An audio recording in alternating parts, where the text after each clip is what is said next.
À propos de la notion de meilleur délai qu'on a lu à travers la récente décision du Conseil constitutionnel, nous laisse en tout cas perplexes sur la valeur juridique et sur l'étendue et la force de cette notion. Mais en nous mettant dans une situation de délai raisonnable, le Conseil constitutionnel ne fournit pas les critères et les indicateurs qui permettent d'apprécier objectivement la notion de délai raisonnable. La deuxième faiblesse, nous la lisons à travers effectivement l'emplacement de la notion de meilleur délai dans la décision.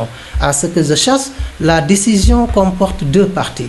Une première partie destinée effectivement à ce qu'on peut appeler le raisonnement du juge, ce sont les considérants, qui rappellent les moyens évoqués par les requérants, mais également qui indiquent comment le juge conçoit, ou en tout cas quels sont les arguments de droit qu'il met pour établir le caractère conforme ou non conforme des moyens soulevés par les requérants.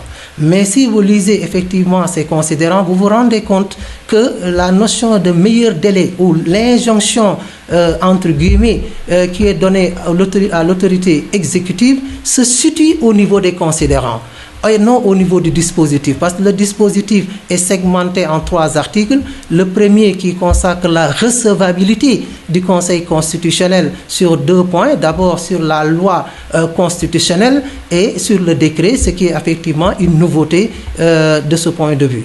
Deuxième aspect ou deuxième article est consacré à ce qu'on peut appeler la déclaration de non-conformité de la loi. Et le troisième article est dédié à l'annulation du décret. Donc, nulle part dans le dispositif, on ne voit d'injonction donnée à l'autorité exécutive pour agir dans les meilleurs délais. Donc, ce qui nous pousse à penser à juste titre que la décision manque en tout cas d'audace et de précision de ce point de vue, parce que la question de meilleur délai est domiciliée dans le raisonnement du juge et non dans son pouvoir décisoire.